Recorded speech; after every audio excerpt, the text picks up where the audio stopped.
Iisip ka, Lord, magtatayo ako ng simbahan. That is a plan of God. Amen. Plano yan ng Diyos. Yes. Can I hear that? Amen. O, sabi mo sa katabi mo, plano yan ng Diyos. Plano yan ng Diyos. At alam niyo po yung nakapagpapatayo ng simbahan, may pagkakataon ka pa. Kasi simula pa lang naman ito eh. No? Almost one day, you can help naman. Pa ganun. Pa, no? Marami pa. Oh, you can be part of that construction. Kaya nga sabi dito, it was constructed according to the plan of God, okay, had shown to Moses. Sa panahon pa man ni Moses, nandun na yung pagsama ng Panginoon. And you know what is the biggest privilege of life? It's not of your success today. The biggest privilege of life, like what King David say, sabi niya, ito sa next verse. David found favor with God and asked for the privilege of building a permanent temple for the God of Jacob. Because the moment you build a house of the Lord, nakuha mo yung pinakamalaking pribilehiyo ng buhay. Wow!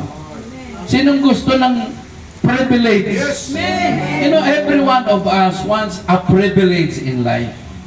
Yung pinakamalaking pribilehiyo ng buhay, hindi kung ikaw ay nagkaroon na ng anak, nagkaroon ka na ng apo, nagkaroon ka na ng mga magagandang future sa mga anak mo, it's not a big privilege. Blessings yun eh. Ang pinakamalaking pribilehiyo ng buhay, yung nakapagpatayo ka ng templo ng Diyos. Kaya doon sa mga nag-contribute, nag-share, kahit nagpanday lang, you have a privilege to build the house of the Lord.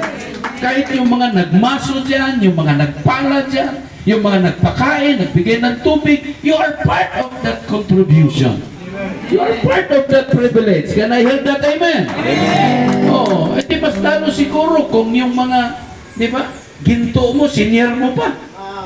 Oh, pati yung gintong ngipin mo, pakituna mo na lang yan. Para na lang pampuste yan sa church. Di ba? Itong sing-sing ko, pakitunaw mo na lang para sa church na yan. Natutuwa lang ako kasi parehas kami ng heart ng kapatid ko eh.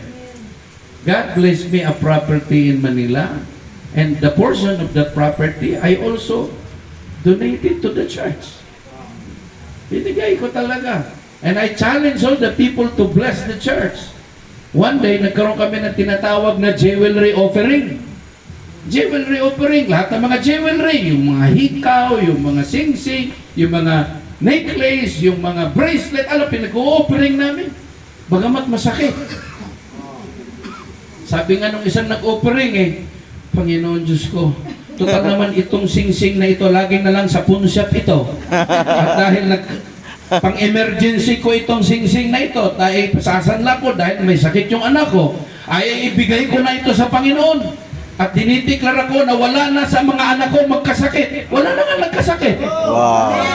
And that is a great privilege. Amen? Kasi iba naman yung, itong kwintas na ito, pang-emergency ito, pang Cebuana Lueler ito, para pagka may sakit, at least ito kwintas na ito, may isanla ko sa pawn shop. So talagang ang intensyon ng kwintas, pang-emergency sa may sakit. Sabi nung isang kapatid namin, Lord, sinusurrender ko na itong kwintas ko. Hindi na ito pang-emergency mula ngayon. Ibibigay ko na ito, isusuko na ito, isisid ko na ito for the temple. Ay, masakit-sakitin kasi yung kanyang singsing at kwintas na isasanla niya ng 35,000. Sabi niya, pumunta siya doon sa pawn shop. Magkano pinakasagad? Yung hindi ko na hindi ko na matubos. Hindi ko na matubos. Sabi ng pawn shop, ma'am, wala naman hong ganun sa pawn shop basta kukunin ko ng pinakamalaking appraisal yan, kunin mo man o hindi. Sabi niya, hindi na. Sabi niya, i-offering ko na lang ito. Alam niyo po, when he gave it to the Lord,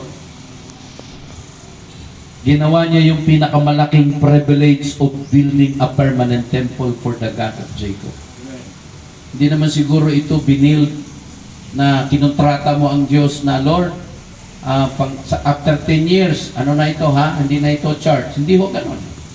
Hindi naman siguro ganun. As long as this place is a church, it's a church.